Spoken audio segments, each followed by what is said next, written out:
Aleluia. Aleluia.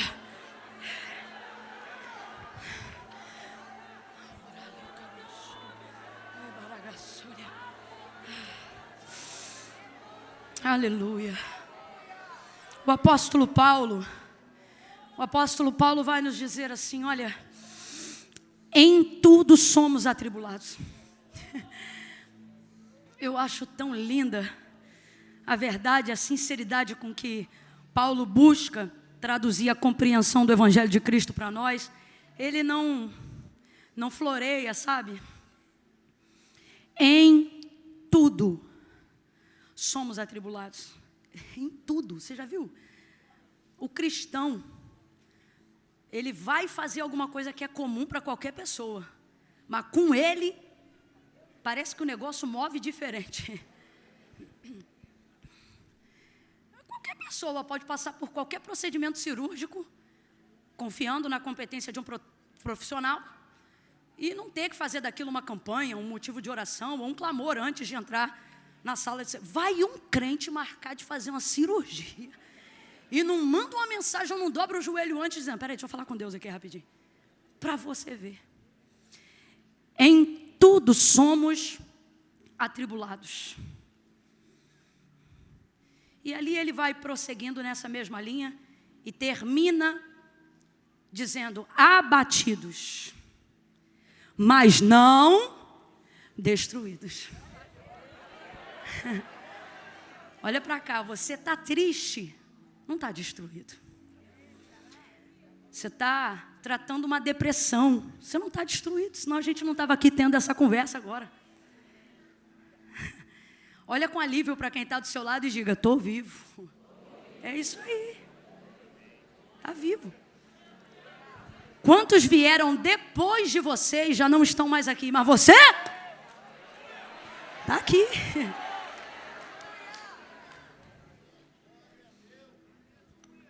Então é inerente que essas coisas aconteçam na nossa vida.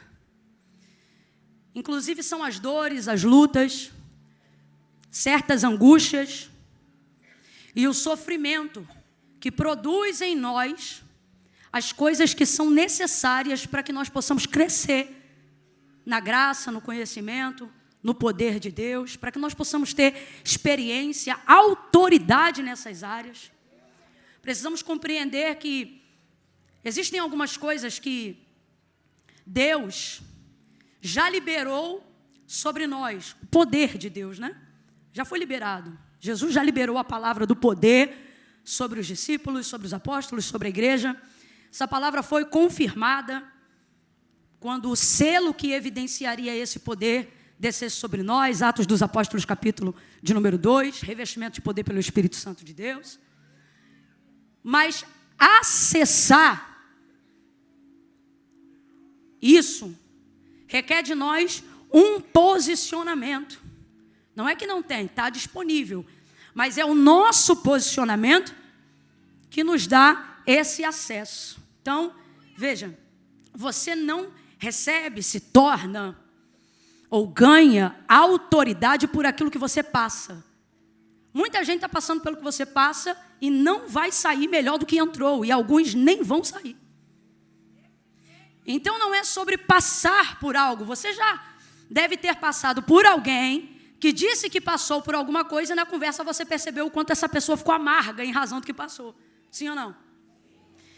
Veja que ela não se tornou uma autoridade, ela não manifestou poder para exercer essa autoridade mesmo depois de ter passado a luta que passou, o problema que passou, a situação que passou. Então aquela situação não conseguiu melhorá-la. Por quê? Porque não é passar por uma coisa que me dá autoridade para falar daquilo, viver aquilo ou lutar contra aquilo. Muita gente passa pelo que a gente passa, a gente ainda vai passar pelo que muito já passaram. Mas você não ganha autoridade pelo que você passa, você ganha autoridade pelo que você supera. Existem coisas das quais você vai passar por elas, e esse deve ser o pensamento do cristão. Eu estou passando por isso. Eu estou passando pelo luto. Eu estou passando por um tratamento de quimioterapia. Isso configura a ideia de que não é aquilo que está passando por você, mas é você que está passando por aquilo. Compreende? Então, você atravessa aquilo não atravessa você. Passa por você. Então é necessário colocar em mente, eu estou passando, eu vou superar e adotar um comportamento condizente com a palavra que a sua vida carrega. Porque o que nos dá esse empoderamento para passarmos essas situações é Jesus. E aí eu, entendendo isso, não preciso mais dizer o que a Bíblia não diz, quando ele afirma: no mundo tereis aflições, mas tem de bom ânimo, eu venci o mundo. Eu não preciso acrescentar, vós vencereis. Por quê? Eu não vou vencer de novo, porque eu entendo que mesmo passando por isso, eu já venci nele. Rapaz, isso traz uma nova roupagem para você passar por qualquer coisa. E qualquer um vai te taxar como louco, dependendo do nível e da capacidade que você tem de ter esse posicionamento e esse comportamento diante daquilo que você está passando. Não. É daí que surgem expressões como, aqueles que me conhecem um pouco mais de perto sabem, né? Já confundiu o inimigo hoje? É daí, rapaz, é desse tipo de posicionamento. É você estar querendo chorar e fazer isso no secreto, mas levantar no devocional dizendo: diabo, sai da minha frente que eu já acordei. Sai da minha frente que eu estou de pé mais uma vez. É você querer ficar amuado dentro de um cenário de isolamento, sem perspectiva, e colocar uma roupa no domingo de manhã. Só Deus sabe a luta que foi para você escovar um dente e conseguir estar hoje aqui. Teve gente que levantou como se tivesse uma bigorna por cima das costas, pesos nos pés, não sabia o que era avarícia e o que era fúria do inimigo, mas aquele que desembaraça o teu caminho falou: vou ao encontro dela, vou ao encontro dele. Por quê? Porque ele está vindo ao meu. É contrariar, é não fazer o que o seu inimigo espera que você faça. Se ele quer que você chore, sorria. Se ele quer que você sorri, chore. Confundi-lo é contrariá-lo. Esse posicionamento te ajuda com isso. Te alinha a receber aquilo que Deus tem para você. Você acessa através desse comportamento. Agora, o que me afasta desse comportamento? Porque eu não tenho me sentido tão empoderado, Camila? Porque mesmo sendo crente, vindo aos cultos, frequentando a igreja, crendo no poder de Deus, crendo na manifestação do Espírito Santo, por que ainda assim, Camila? A verdade é que eu tenho andado apático, eu tenho me movido pelos outros, porque se dependesse de mim, Deus sabe, eu não teria motivação o suficiente para estar aqui nessa manhã. Por que isso está acontecendo? Ansiedade.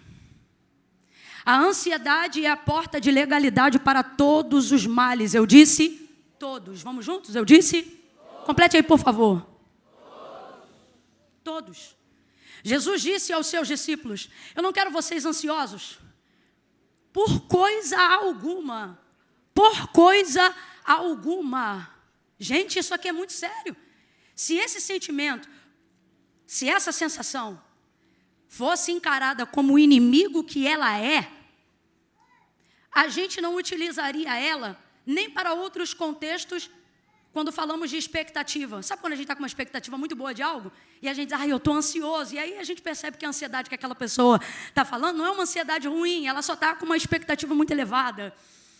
Mas se a gente compreendesse o peso verdadeiro e o significado dessa palavra, a gente evitava essa palavra até em outros cenários, porque a ansiedade é uma coisa terrível. E sabe o que é interessante sobre ela?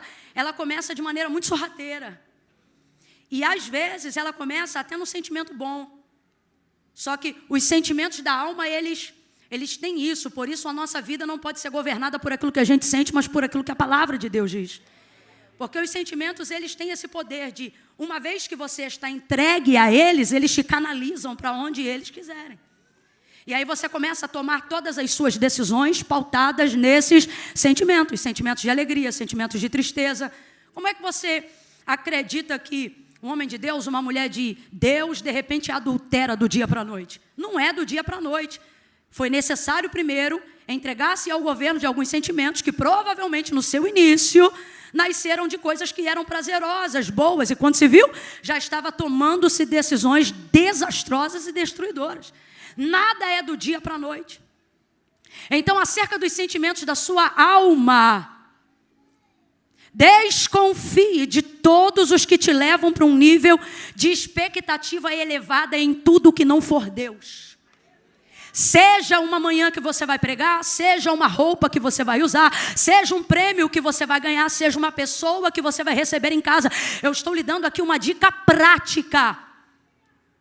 Nivele abaixo de Deus até os sentimentos que são bons, mas que não estão ligados diretamente à pessoa dele. Porque a tendência deles, ao serem exercitados dentro de você, nessa maneira, em algum momento eles vão te canalizar para a pior faceta da ansiedade. E qual é a pior faceta da ansiedade? E eu não sou especialista dessa área. Qualquer dia eu creio que Deus vai tocar em alguém para trazer. Quem sabe o doutor Augusto Cury para dar uma lição, alguma coisa? Não sei, vai que Deus toca. Eu não sou especialista dessa área. Mas, certamente eu sou consumidora desse sentimento e você também.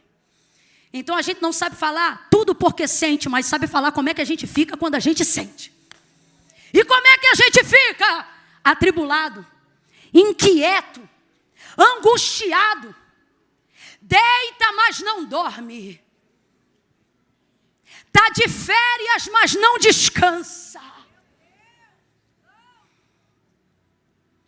Conversa com alguém aqui no olho, ó, mas daqui a pouco a mente está fugindo para algo que não está naquela conversa. E se você for meio sonsinho, você vai dando um sorriso, outro, e não deixa a pessoa perceber. Mas se você for do tipo que gosta de estar presente, você diz, desculpa, repete, eu não prestei atenção. Mas como? Você não estava mexendo em nada na hora? É a mente, ela é capturada sem a sua permissão. Porque a ansiedade já tem esse nível de autonomia dentro do seu interior, porque ela foi exercitada nesse contexto que eu trouxe para você aqui. E aí começa a vir angústia, tribulação, dor. Bem-aventurados aqueles que compreendem que essa fraqueza lhes empurra para o altar. Muito mais difícil vai ficar aqueles que pensam que primeiro tem que resolver esses problemas para depois terem espaço no coração para vir adorar a Deus.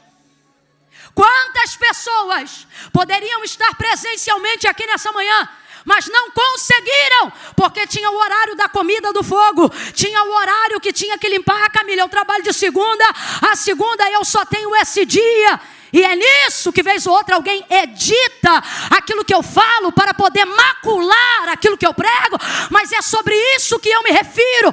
É quando a sua expectativa no trabalho é maior do que toda a expectativa que deveria estar em Deus para te dar saúde para trabalhar. Por quê? Porque o trabalho pode te dar dinheiro, mas saúde quem dá é Deus. Paz de espírito quem dá é Deus. Dinamismo quem dá é Deus. Potência quem dá é Deus. Produtividade não ativista quem concede é o Espírito Santo. E quantas vezes o nosso olhar, a inclinação do nosso coração está para tudo aquilo que diz respeito ao que achamos que é urgente. As contas são urgentes, aquilo que está em casa para resolver é urgente, é tudo urgente, urgente, urgente. E Charles Adam Spurgeon dizia, cuidado para que vocês não deixem aquilo que é urgente tomar o lugar daquilo que é importante.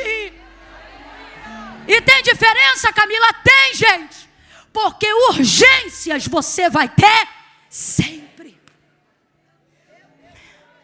Carro tu vai consertar de vez em quando, vai ter que trocar de vez em sempre. Filho, é que eu estou numa fase, meu filho, essa fase vai até...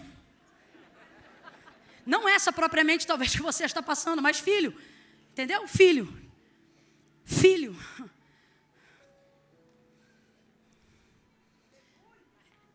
Isso aí vai ter direto. É que lá na empresa a gente está numa fase. Pare de chamar de fase a vida que você leva. Isso não é fase, é a vida que você leva. E essa vida é a vida que você vai levar. E a minha oração nessa manhã é para que você a leve, não ela te leve. A minha oração é para que você passe por ela e não que ela passe por você. Então cadê esse posicionamento? Falta autoridade. Por quê? Porque aquilo que é urgente tomou em mim o lugar daquilo que é importante. Importante. E é isso que Marta não entendeu. O que era urgente? O cuidado com a casa. A casa está cheia. Gente, eu tento me humanizar e ser o mais empática possível com a história de Marta, porque é fácil para mim e para você que já conhecemos o final da história, ou para a maioria de nós que estamos aqui, e entender, atribulada, angustiada, brincar e zoar com os irmãos, né? Fulano está atribulado. Ei, Marta, lá, fulano é Marta. A gente usa Marta, né, como um rótulo pejorativo para apontar alguns crentes que não estão no nível que a gente acha que deveriam estar. E eu tento tirar isso quando eu estou lendo o texto, porque quando você não sabe o final da história, o seu comportamento tende a mudar no meio dela. E a verdade é que Marta, você vê o texto abrindo e dizendo, uma mulher, certa mulher de uma aldeia, cujo nome era Marta, o recebeu em sua casa. Diga para mim, Marta é uma mulher generosa, sim ou não? Sim. Marta é uma mulher sábia, sim ou não? Sim. Ela reconhece o ministério de Cristo. Sim. Ela reconhece que Ele é o Filho de Deus vivo, sim ou não? Sim. Então você só vai ver qualidades. Outra coisa, Marta é uma mulher de proeminência. Marta é uma mulher que governa a sua casa. Você sabe que são 3 irmãos, Lázaro, Marta e Maria. Mas certamente ao falarmos de Marta, estamos falando daquela que exerce proeminência dentro da cidade. E como é que a gente sabe disso? Você vai ver, por exemplo, num outro episódio, Lázaro estava morto já há 4 dias. Antes de Jesus chegar na aldeia de Betânia, a notícia já tinha chegado a Marta. Esquece, contato é com Marta. Influência é com Marta. Ela sabe do que está acontecendo mesmo onde os olhos dela não estão ocupando. Ela é uma mulher que exerce um nível de controle. Então, sem dúvida, poderíamos tirar aqui outras lições a exemplo de liderança sobre a vida de Marta. Agora, Camila, será que eu me identifico? Todos nós, homens e mulheres aqui, nos identificamos com Marta. Por quê? Podemos não ter o governo da aldeia, podemos não ter a popularidade da cidade, mas temos o governo da nossa casa. Seja como pai, seja como mãe, seja como mulher, seja como sacerdote, cabe a você esse governo. Outra coisa, manifesta o apontamento para ela, o desejo de receber Jesus. E você vai ver baseado em Lucas capítulo 7, versículo 44, e em Lucas capítulo 19, do versículo 1 ao 6, que deixar Jesus entrar é uma coisa, receber é outra. Eu já tive a oportunidade de falar isso a alguns que estão aqui. Deixar entrar, meu irmão, é abrir a porta. Se você deixar a porta aberta e você morar em beira de rua, até cachorro entra.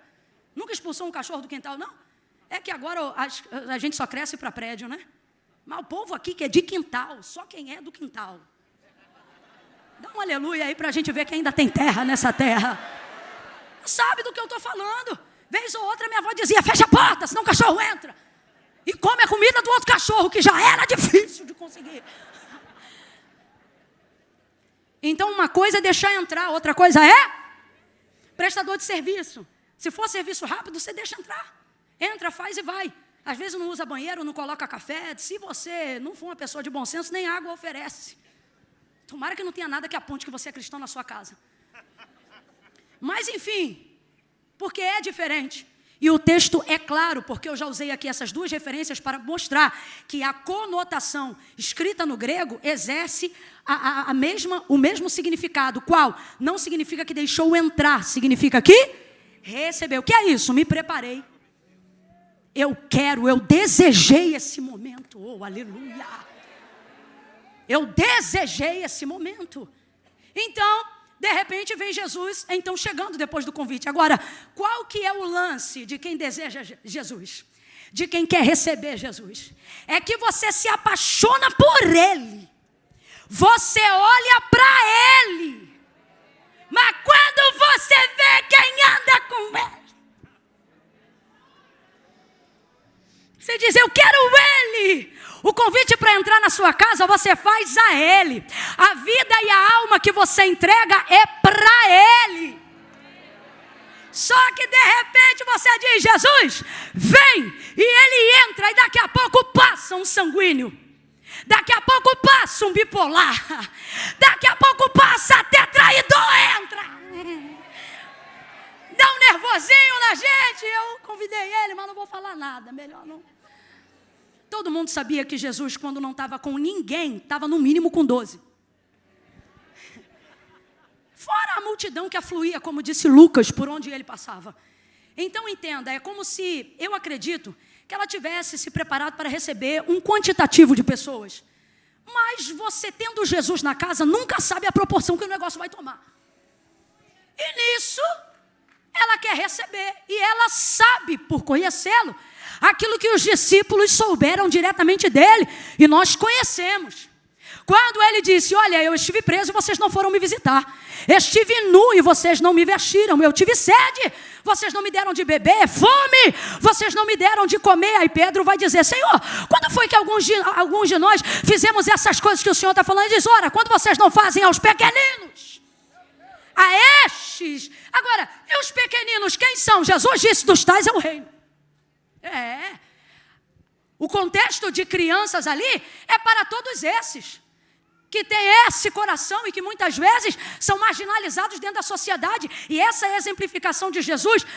Boa parte utilizando termos que associam a quem é criança, tem tudo a ver. Pode perceber, você deixa a criança ficar no seu meio, mas não deixa ela opinar, não deixa ela falar, não deixa ela se mexer. Cala a boca, fica quieto, para, e faz assim, faz assim. Pois Jesus disse, dos tais é o reino. Rapaz, se a gente entendesse o que de fato Jesus falou, a gente trataria as crianças com mais respeito. Então, ele diz, olha, quando vocês não fazem a esses, a quem? Aos pobres, aos cativos, aqueles a qual eu fui enviado. Jesus foi enviado aos pobres, de acordo com o texto messiânico de Isaías. Ou seja, o problema é que a gente só associa isso à escassez de dinheiro.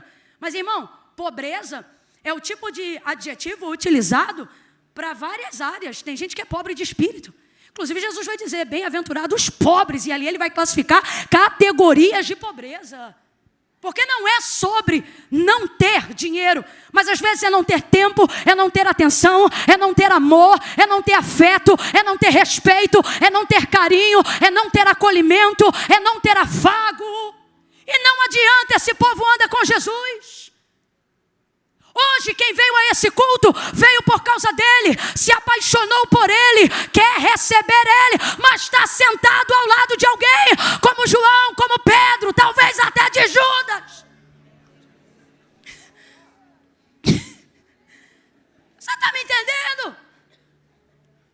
Agora, neste mesmo capítulo, Jesus vai dizer, para um jovem que queria segui-lo, para um jovem que queria andar com ele, ele vai dizer assim, olha, guarda os mandamentos,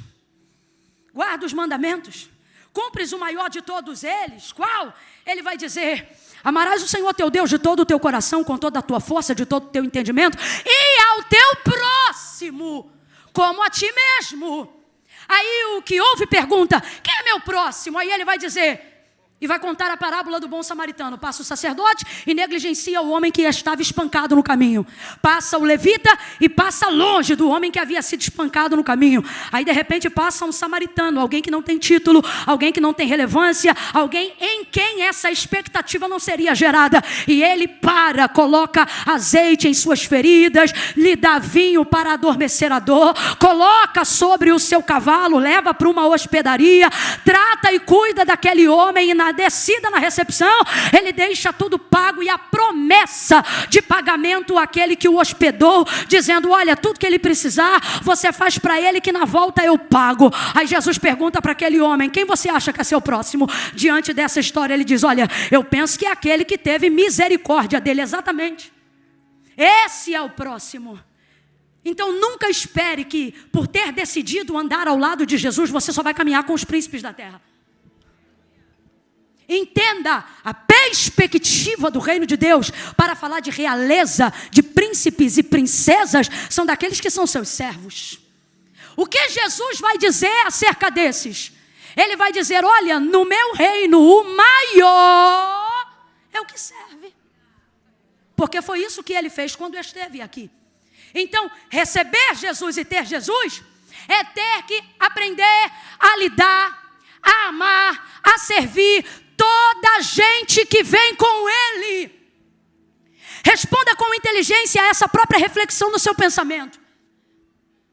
Jesus ficaria, Ele se submeteria, sentiria-se honrado em ser aceito e recebido em uma casa que não recebe quem Ele ama, que não apoia os seus amigos, que não dá de beber água aos seus discípulos, que não honra aqueles que estão com Ele, só porque não são perfeitos com Ele? Responda isso em seus próprios pensamentos. Jesus ficaria? Agora eu vou tentar colocar mais próximo da nossa realidade. Você ficaria onde seus filhos não são bem-vindos? Você ficaria numa festa honrosa e maravilhosa onde tem alguém desprezando aqueles a quem você ama? O filho que você trouxe ao mundo, o marido que foi fonte de campanha de oração para hoje ser uma alma que reconhece a Jesus como Senhor? Você ficaria nesses ambientes que rechaçam as pessoas que você ama, que humilham as pessoas que você cuida, que deixam de oferecer amparo, acolhimento às pessoas por quem você tem dado a vida, para que a alma delas não se perca? Pense, você ficaria? Então entenda, Jesus está dizendo, não importa o quanto você diz que me ame, não importa o quanto você diz que queira me receber, não importa o quanto você se prepare para que eu entre em sua casa, fica ciente, a melhor maneira de me amar é amando as pessoas que andam comigo, e elas não são perfeitas como eu, mas elas são minhas. Elas são minhas.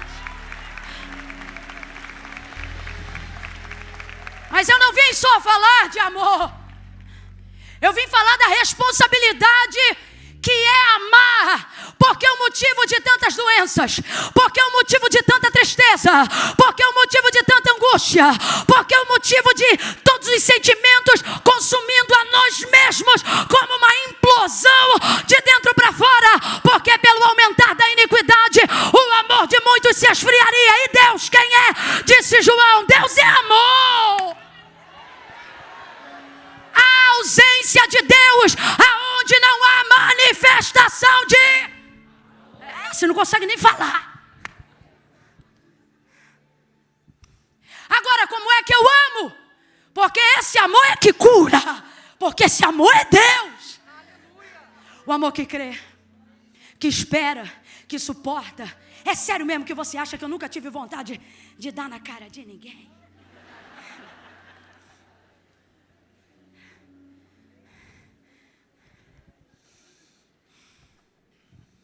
Se o que te impede de fazer isso for a sua reputação, prepare-se para ficar doente. E para ficar doente, ninguém se prepara. Então você tá, meu irmão, tá numa situação difícil. Agora, se toda recepção, se tudo que você diz está fazendo por Deus e para Deus, tiver como base o amor do Deus que te amou e que por isso te motivou a recebê-lo e a desejar o seu filho, prepare-se. O céu vai compensar toda a renúncia que aqui em nome desse amor você fizer. Haverá cura para as emoções que te esmigalham e te humilham no seu interior. Rapaz, o amor ele cura mesmo, porque o amor genuíno é Deus. É Deus. Marta vai aprender. Ele entra, todo mundo entra. Agora quem é Marta? É uma alienada? Olhe para cá. Esse nível de angústia e tribulação que Marta está vivendo e que você está vivendo não é coisa de alienado. Deus me trouxe hoje aqui para dizer que você ainda é lúcido, meu irmão.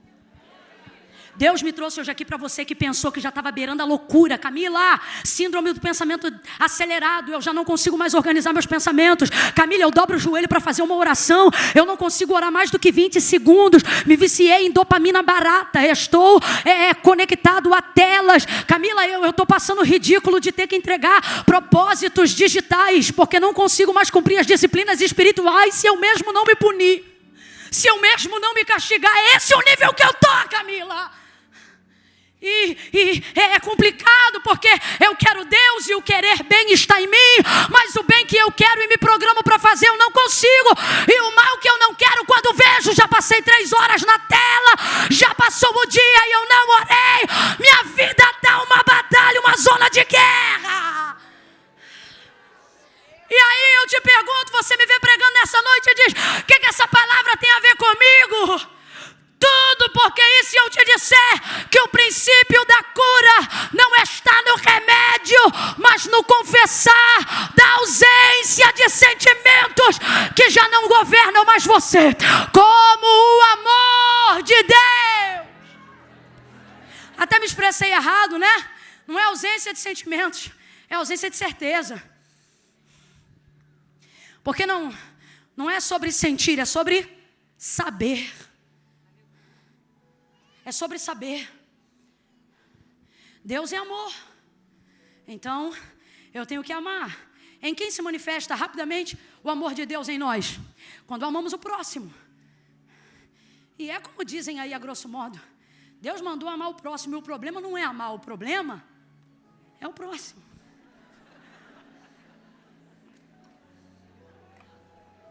Mas e se eu te falar que nessa manhã Deus te trouxe aqui para dizer: o próximo não é o problema, é o motivo. O próximo é a forma que eu te entreguei. Eita, estou sentindo uma graça de Deus tão grande aqui. O próximo é a oportunidade que eu te conferi de me conhecer melhor.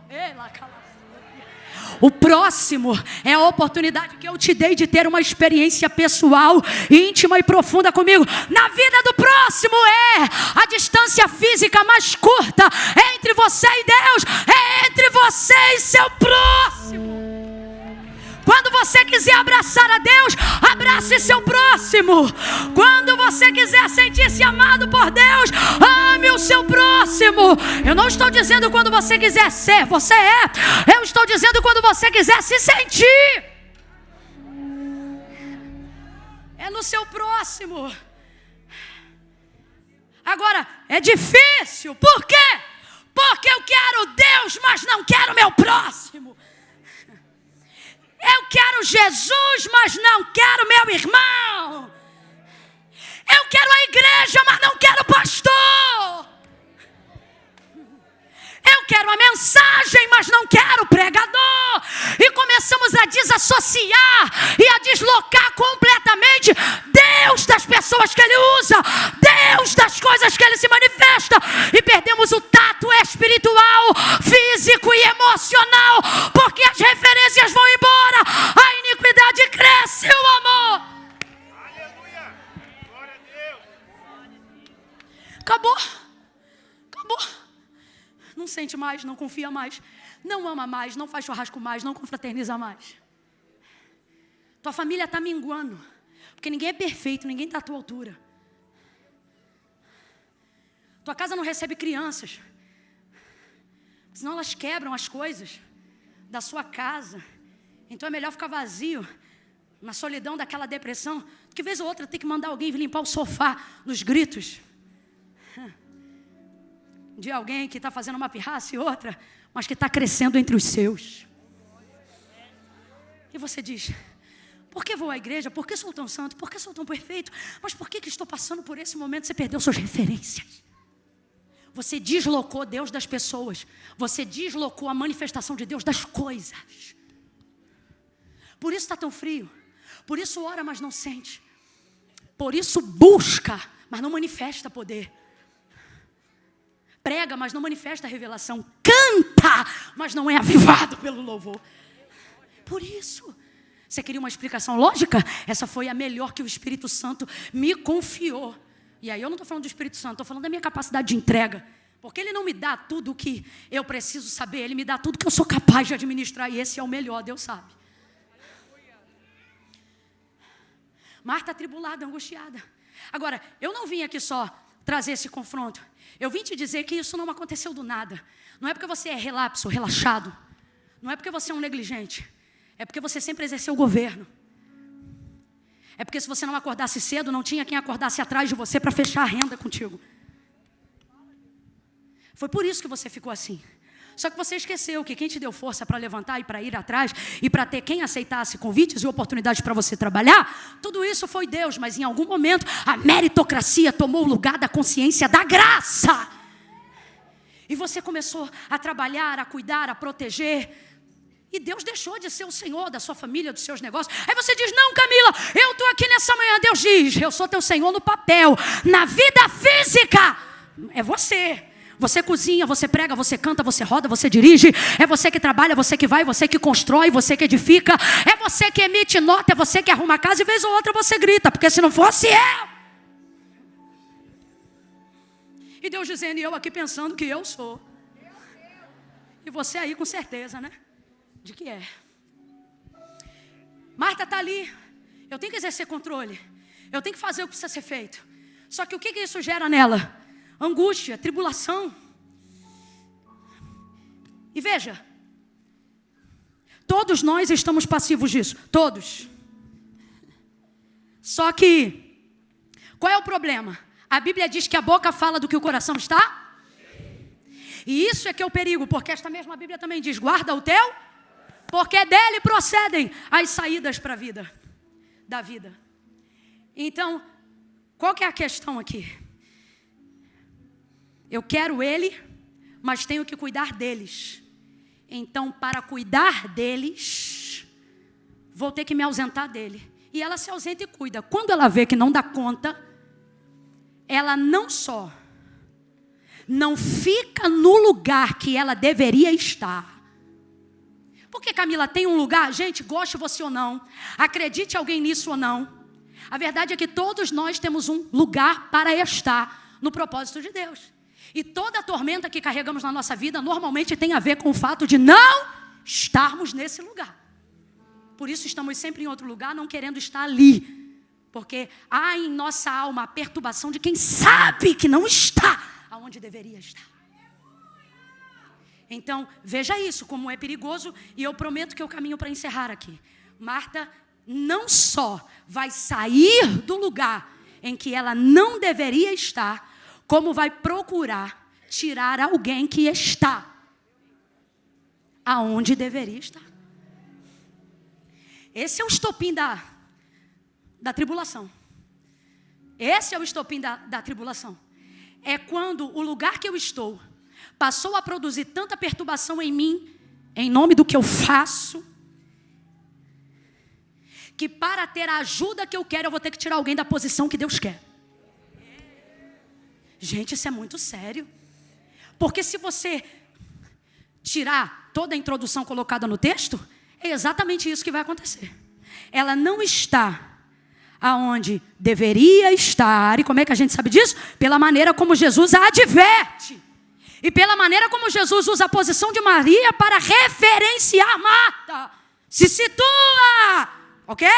Então, ela não só não estar aonde deveria estar, como ela vai usar do acesso que ela tem a ele, da intimidade que ela tem com ele, para pedir que ele tire alguém. Eu tenho medo de usar meu relacionamento com Deus para essa finalidade, gente. Porque era isso que os fariseus achavam que podiam fazer. Achar que a nossa intimidade, que o nosso culto, que a nossa religião faz a gente ter um nível de intimidade com Deus que nos dá autonomia para dizer a Ele como Ele tem que operar, para dizer a Ele quem pode estar diante dEle e quem não pode. Jesus, sou eu sozinha no temor ou mais alguém me acompanha? Porque se alguém também está temendo, abra a boca e diga: misericórdia, Jesus, misericórdia. Misericórdia de usar meu monte, meu jejum. Misericórdia de usar meu dom, meu talento. Misericórdia de usar minha influência. Misericórdia de usar minha capacidade. Misericórdia de usar o meu governo. Misericórdia de usar a autonomia do meu lar no nosso relacionamento. Irmão, quem está acostumado a dar ordens para todo mundo não tem dificuldade de vacilar num relacionamento e achar que pode dar ordem para Deus. Uma mulher com a influência dela, você pode ter certeza que Jesus não é a primeira pessoa a estar recebendo uma sugestão, um comando dela naquele dia. É ruim, hein? O que já teve de funcionário, de servo da casa. Já viu o vaso da latrina? Já tirou? Não, já vi, vai lá e tira de novo. Eu estou imaginando aqui, porque não tem como, irmão. É o que eu estou dizendo, não é fase, é a nossa vida, gente. Agora, olha o nível. Rapaz, ela sai de onde ela está. E nessa hora a gente pensa, vai ver que a palavra cativou também. Se eu estou lá, eu pensaria assim: olha lá, Marta, estava atribuladinha, mas olha aí a obra que Jesus faz. Aí só que vem ela chegando. E o crente? Eu imagino o crente olhando e pensando: coisa linda. Ixi, quando eu entrei aqui, isso estava doida. Mas agora, olha lá. Aí vem ela. Se aproxima de Jesus. Senhor, ó respeito, ó reverência. Eu tenho medo disso. Senhor, ou seja, reconheço, recebi, sei quem és. Senhor, não te importa, rapaz, ela não só pede, ela pensa que pode influenciá-lo. Eu não aguento. Alguém pensa, Camila é maluca. Mas é que eu não aguento, eu tenho que extravasar de alguma maneira para não falar besteira. Gente, ela não só pensa que pode decidir, mas que pode influenciá-lo antes. Isso aqui é quando o meu governo vira manipulação. É quando toda a capacidade que eu desenvolvi com a graça de Deus agora não será usada para a glória de Deus, mas para os meus interesses. Cuidado! Ela vem, Senhor, não te importa? Como quem diz assim: gente, eu estou doida ou alguém mais aqui tem margem para isso aqui? Pode me corrigir de verdade, viu, por favor. Mas a impressão que eu tenho no nascedouro da motivação é assim: não é possível que o senhor não está vendo aqui, né? A impressão que dá é que até Jesus não está muito certo do que está acontecendo ali. É a impressão que dá. Isso quem está falando sou eu. Senhor, não te importa? Traz um clima tenso agora. Um clima de quem vai tomar um Marta agora. Vem, sei lá, num órgão americano, um negócio. É, uma coisa meio. TDJ, sei lá. Veja. Senhor, não te importa que eu sirva só? Primeiro, antes de olhar para qualquer um, olha para mim. É isso. O Senhor está aí falando com eles, mas não está me vendo. O Senhor está aí pregando para eles, mas não está me assistindo. E olha quem está te servindo. Gente. Porque nessa casa o Senhor sabe que só eu que oro. Porque nessa casa o Senhor sabe que se eu não fizesse uma campanha... Olha para mim, olha para as minhas obras, olha para o meu serviço, olha para a minha história, olha para o que eu estou fazendo para o Senhor. Será que ao ver isto, minha tribulação, as dores que eu carrego porque eu decidi te receber, a pia cheia de louça porque eu quis que o Senhor viesse, as caras amarradas e estranhas porque estão achando que não estão comendo o suficiente. Tudo isso porque eu quis te receber. No fundo, galera, tem isso tudo. Será que vendo isso, ou seja, o Senhor não se importa de me ver aqui? O Senhor não se importa. Agora, consciente de que eu estou falando que eu tenho certeza que eu estou certa, diga-lhe, pois, agora.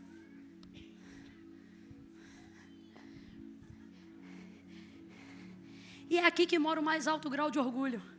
Aonde? Na certeza de que não há hipótese alguma de você estar? É nessa hora que não dá para distinguir quem é Lúcifer e quem é a gente.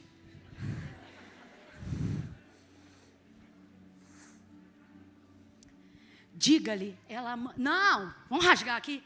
Ela falou para ele o que ele tem. Mais do que isso. O que ele tem que... Você não fala para o verbo o que ele tem que falar.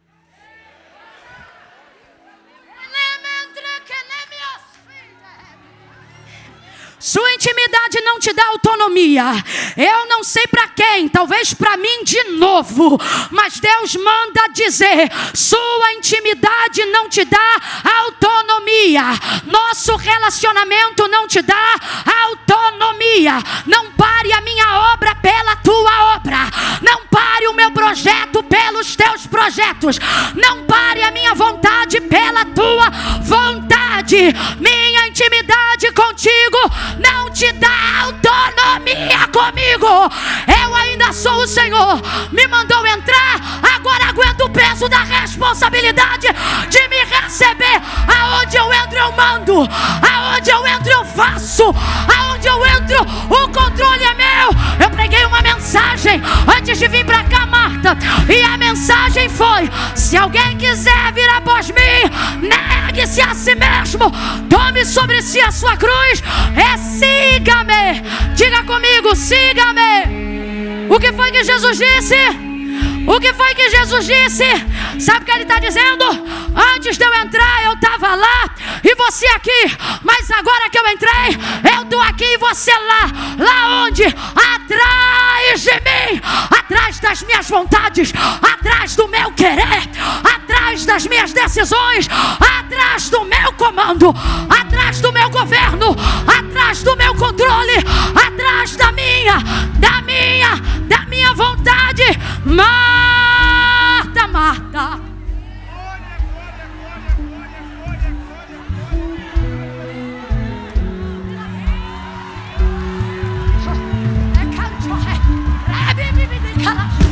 Atrás, vai para trás, vai para trás. A casa que eu entro é tua, mas você não manda mais nela.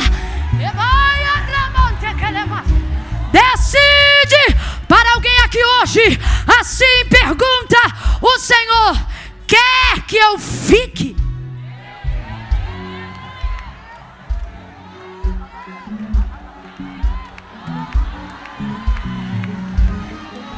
Porque se a tua vaidade e o teu orgulho entrar por uma porta, eu vou sair pela outra e levo Maria comigo. Sou eu que estou falando para você entender, para eu entender.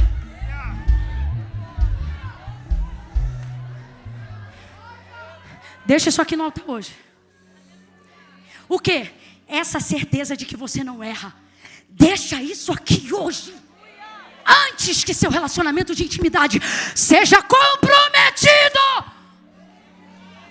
com Deus. Deixa isso aqui hoje. Deixa na casa. Tira de você, deixa na casa. Entrega no lugar que tu viu Maria, aos pés.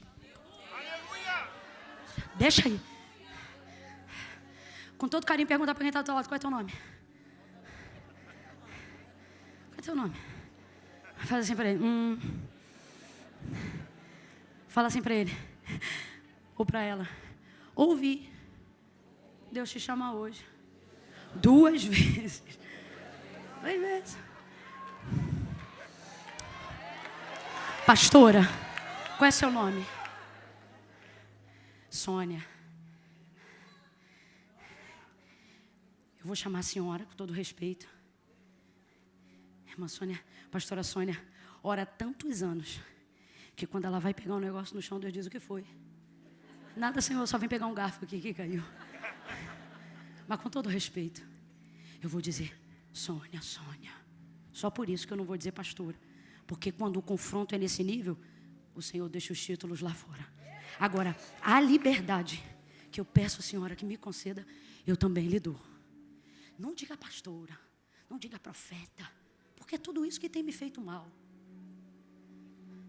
Diga, Camila, Camila. Se quiser, não precisa nem falar Barros. Fala assim, Barro, Barro. Quando eu disser 3, você vai olhar para quem está do seu lado. E vai chamar o nome, não um apelido, o nome dessa pessoa 2 vezes. Porque a minha oração agora, em nome de Jesus, é que ele não ouça você, mas que ele veja Deus usando a boca do próximo para dizer, estou te chamando de volta para o centro da minha vontade. Então, se você quer ir para esse lugar e não quer se perder, por que adianta você sair de onde está, mas não saber onde tem que estar? Continua perdido, vai vir para o culto, para outro, depois vai te embora. Então, só para quem quer, tá? Para quem não quer, não vem, não faz.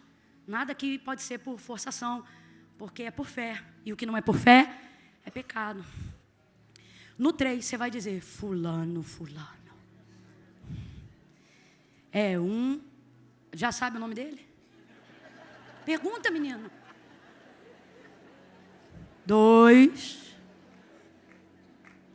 Fica bem sério. 3.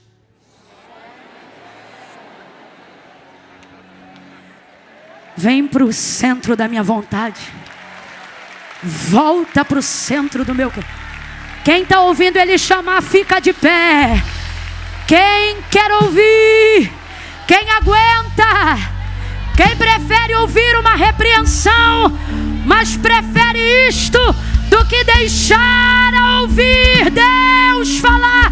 Prefiro que me chames, que me corrijas, que me traga para perto, que sinta falta da minha presença contigo, mas não me deixe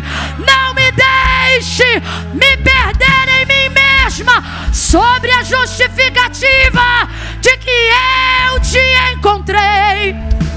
Porque quem se encontra com ele de verdade não se perde. Não se perde. Marta, Marta. Marta, Marta. Marta. Eu só ouvi. Se alguém aqui, se os pastores lembrarem de mais alguém, me ajuda a endossar.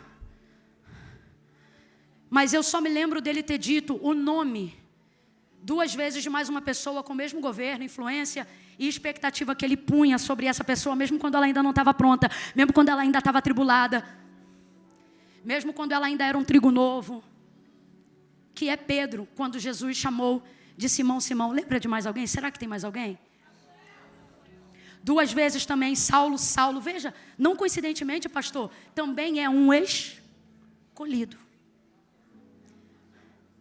Samuel foi 3, né? Mas eu digo assim, olha, seguido do nome como foi Saulo, Saulo, Saulo, na mesma linha. Simão, Simão, na mesma linha. Marta, Marta. Samuel muito bom também, mas foi espaçado. Primeiro, aí depois de novo, depois... Esses 3 não. Alguém aqui lembra de mais alguém? Então, o Pedro é o Simão.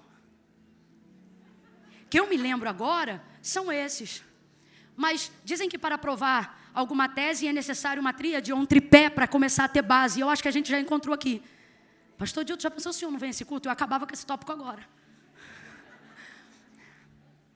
Simão, Simão, Satanás pediu para ti Ciro andar como trigo.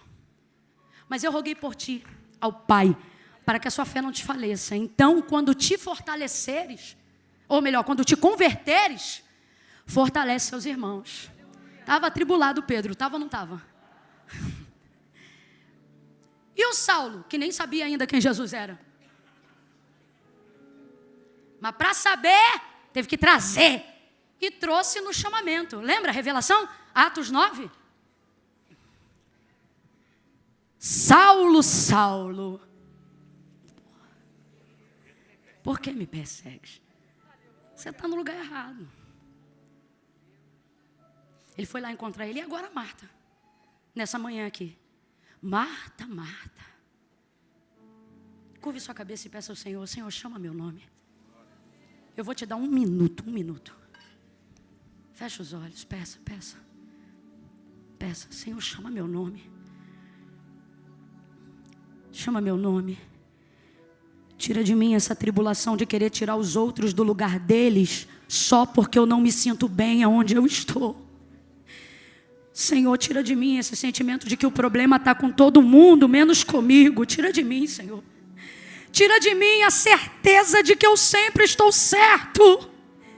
Tira de mim a certeza de que eu não erro. Tira! Por favor, nessa manhã, me lava, me purifica. Expurga de mim, como disse Davi, os pecados que me são ocultos, aqueles que a minha consciência não acessa, mas o teu Espírito tem liberdade. Ore comigo agora e diga isso: o teu Espírito tem liberdade. Acessa toda a informação sobre mim mesma que a minha consciência não consegue encontrar, porque o meu ego religioso, meu ego espiritual está tão grande que eu não vejo. Por favor, chama meu nome. Nessa manhã, eu quero também escolher estar onde Maria está. E o Senhor sabe que é verdade, porque quando eu não estou, é como Marta que eu fico. Mas nessa manhã, a minha oração, a nossa oração, bota a mão no ombro do irmão, ore junto. Se aproxime do próximo, se aproxime do próximo. Vamos dizer juntos: por favor, Senhor. Por favor, Senhor. Chama meu nome e me leva ao lugar da tua vontade. Me leva de volta aos teus pés. Em nome de Jesus. Amém.